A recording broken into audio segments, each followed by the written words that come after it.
Hey, my name is Rich Mulholland. I am the founder and chief evangelist of Presentation Powerhouse Missing Link. And every week on this series of videos, we address a question that could be about presentations or public speaking, entrepreneurship, or even just whatever happens to be in my head. And this week, it's one of these ones that's in my head, and it's a burning question that I think maybe too many people are asking. And that question is, how do we get more hours in the day? And I'm going to tell you why I think you're asking the wrong question when we come back from this.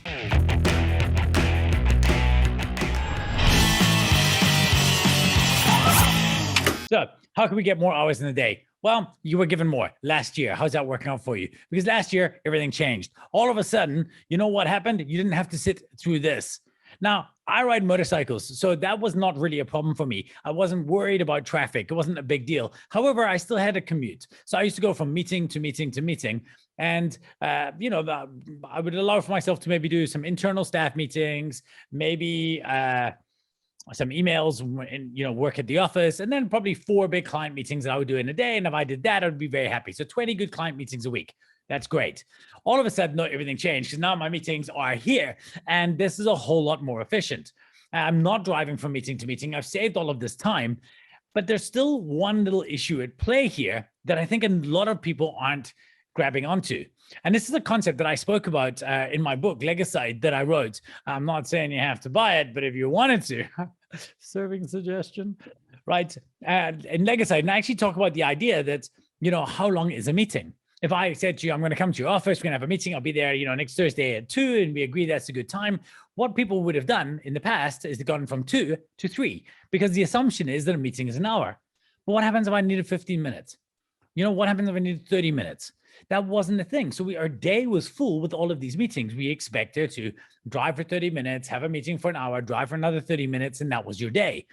Crazy that that's still a thing. Well, for me, that's changed now. With the advent of Zoom meetings, because honestly, I don't want to be stuck in that little screen for longer than I have to. I think Zoom is an amazing tool, but I don't want to necessarily spend all this time in these meetings over and over again. So we have a rule now, and the rule is very, very simple. For our client meetings, all meetings in 30 minutes or less.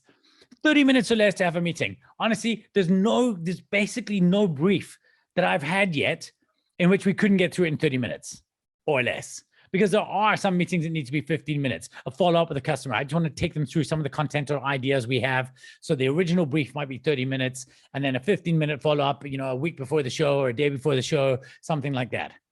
So what happened is we've all been gifted time back. The time, the rush hour trip in the morning, the commuting around during the day, and in fact, meetings that can be shorter.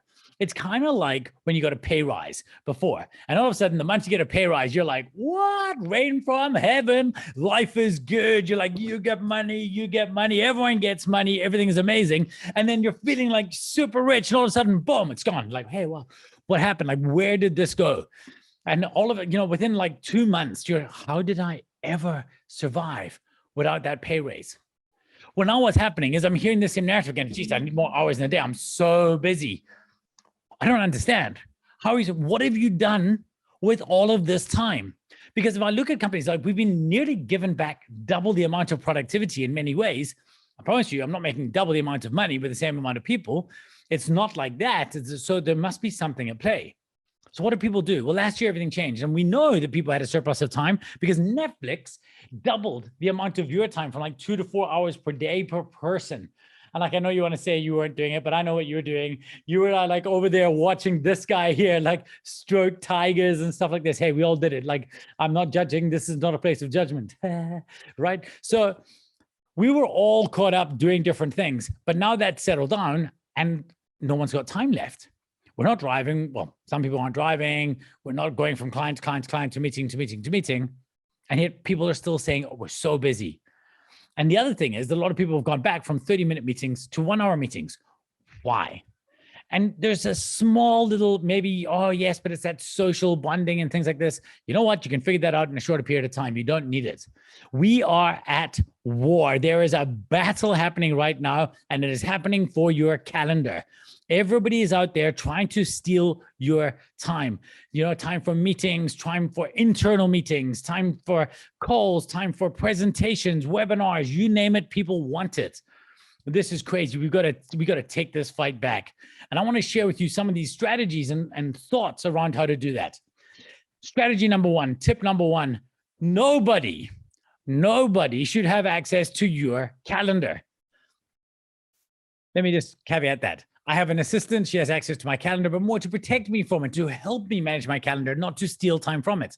This idea that in big companies, somebody can look when you're not busy and put a meeting in your diary. How dare you? How dare you steal my time? I wanted to use that. Yeah, but I didn't think you were busy enough. So we'll just do that there. No, unacceptable. Nobody gets access to your diary without your permission. This is your time. Basically, the single most important commodity you have whilst, going around in this big blue dot, right? That's all you've got is your time. So you got to manage it preciously. It should be tomorrow, go into your office. Even if you're the CEO and you like to look at other people's diary, tell them you're giving them that time back. Tell them you're going to take away, you're not going to look at each other's diaries. You know what it means? Yes, we have to use a scheduling tool. I use Vyte.in, and we can all go on. You can go to Doodle and you can have a Doodle poll. It's going to add a tiny bit of friction, but it's going to free up people's brains. So that's strategy number one. Strategy number two is to work out how you want to spend your day. Don't take the savings of hours that we were given before and work out is there not a better way to use them. That's what I did. I thought, I don't want to go back. I don't want to double the amount of meetings I have. I don't need that. I want to be smarter and better at my job. So I've divided my day into 3 frames, right? Frame number 1 is curate. Frame number 2 is create. And frame number 3 is communicate. Communicate is when I have meetings with clients. That's at the end of the day. I'll have my customer meetings. I try to do 4 a day. My assistant said, do you mind if I put them back to back? Not at all. You can put half hour after half hour after half hour. I will go. It's 2 hours. It's easy. I've got an energy for it. I'm actually looking forward to it. It's great. Create is where I do the creative work, creating material for videos like this, for talks, for newsletters, anything like that. It's content that I can use because I'm the evangelist of our business. So I've got to try and figure out how I can get the story out there of the way we see the world. And where does that come from? Well, nothing good comes out of your brain that you didn't first put in it. So that comes from the curate section. In the morning, I do a half-hour slot before I exercise where I kind of read random things. I read from a different book every single day. But then I take a break, I exercise, and at 9 o'clock, I sit down for an hour of deep work. Right? Cal Newport talks about this a lot. The idea of going in deep on a concept. So this is uninterrupted, sit down, get my notebook out, make notes, go through things and do my deep work from 9 to 10 o'clock. You don't get a meeting there, right? So how do I block that out? Well, another concept is, Cal Newport talks quite a lot about, and I'll put a link to that here, is this idea of time blocking. Now, this is an example I got from the internet, but basically my diary, while it's not maybe as structured as this, there are different elements to it. My diary is preset every single week. If you had a meeting with me and you went onto my calendar, it might look like I'm very busy, and I am. My time is being used. It's just not all available for you. A lot of my time is set up for create and curate time, and a certain amount is set up for communicate time, and that's for you. And sometimes that doesn't work, and that's why my assistant is there, right? I'm not being rigid. It's framed, but flexible. I'm totally open to allow somebody else in to break the rules, but the rules should be set for my sanity and my progress. And the same should be said for you. You should not let people control your diary. It's the single most valuable commodity you have. And that's what I feel that we need to do. We need to reframe what we actually want to get out of the day and what will make us happy and more productive and better at our jobs. And for me, getting more time to think was exactly that. And our business is running better. I'm running better. I'm looking a bit more old and haggard, but I'm getting there. Anyway, a few weeks ago, a few days ago, but the show was a while back. I watched, I'm a member of EO, Entrepreneurs Organization, and I saw a talk with Gary Vaynerchuk. And in it, he said this. He said, if most people work just 1 hour less per day, they could 10x their happiness. Could not agree more. Nice one, guys. Boop. Right? Couldn't agree more with him. And I disagree with him on a bunch of stuff. Couldn't agree with him more in this. Why don't you 10x your happiness? Nobody said you have to cram everything in. It doesn't have to be a rush. It's actually okay to have time to think, right? We've lost some time to think that we used to have in the drive. You can take it back because you've been given more time and you can find time at work to do just that, right? So remember, last year we were given a pay raise. We were given more time. There's no reason to go back to any longer than a 30-minute meeting ever again, unless it's that should be an edge case. The standard for meetings should be 30 minutes. And what you need to do is to take that extra time that you've been given, and you need to not spend your time, but you need to invest it. That's what I'm doing. And I hope it's going to make me a whole lot smarter. And I hope it's the same for you. So that's it for me for this one. If you enjoyed it, please hit like. If you really enjoyed it, please hit subscribe. I look forward to seeing you back here on the next time.